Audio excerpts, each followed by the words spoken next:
Me toca a mí. Buenas noches.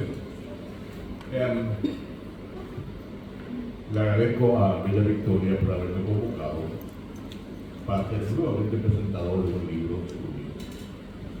Recuerdo que en el 2012 presenté en Ciudad del Este aquella novela de Amor y Delirio. Después presenté la novela anterior, que era una novela muy potente. Casamiento, boda en la casa del padre. Una tremenda novela, una de sus mejores obras. Y ahora me volví a convocar para presentarle la novela actual, la más reciente, que espero no sea la última. Dice que no sea la última. La Guirnalda de Oro. Cuando la miré, yo enseguida que era una novela casi infanto juvenil, adolescente. Y me pregunté, ¿qué hago yo con una novela para adolescentes? ¿Qué puedo decir? Porque muchas veces decimos, no, las novelas para adolescentes son novelas livianas, edulcoradas, pasatistas.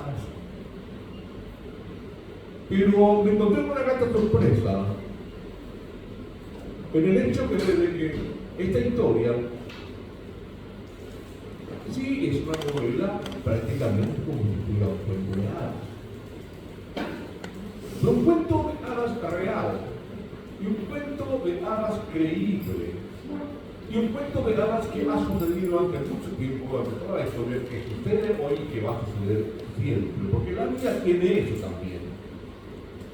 La literatura no siempre se debe suscribir a narrar hechos turbulentos, a narrar el dolor del ser humano.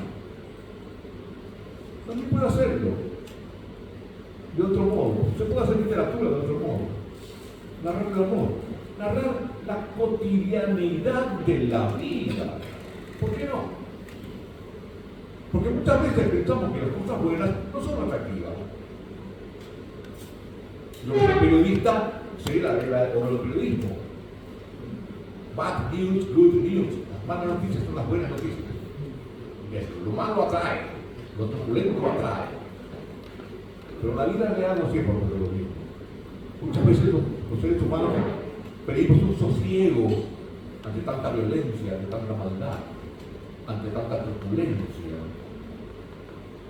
Y entonces, Bella Victoria, saliendo un poquito al paso de esa novelista ya bien madura, que apuntaba en boda en la casa del parque, se vuelve quizás sobre sí misma, o preguntándose sobre su propia historia, que es un reflejo, o sobre alguna historia que es el reflejo de su historia y el reflejo de muchas historias.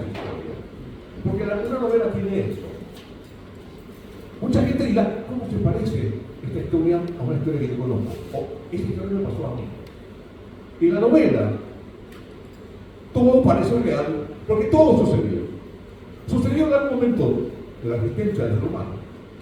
Nos sucedió a algunos de nosotros, o sucedió a alguien que conocimos, o escuchamos una historia similar. Entonces, Bella Victoria nos cuenta la historia de una niña, Verónica Milán. Una niña que vivía común y corriente, que comienza a contar su historia como a los 8 años más o menos, desde que ella comienza a tener noción de la realidad. La ubica en un barrio tradicional, Luceno, Trinidad, en una familia que en aquel tiempo se podría decir una familia acomodada, sin tantas extravagancias, sin tantas estridencias, pero sí acomodada, nieta de un militar que después sufre las consecuencias del golpe del Estado del 89. Ese hecho, ese pasaje, está tocado así de manera muy superficial, de manera muy despacio, para que no sea una especie de drama que atraiga la novela sobre sí, sino que nada más que nos ubica en el tiempo.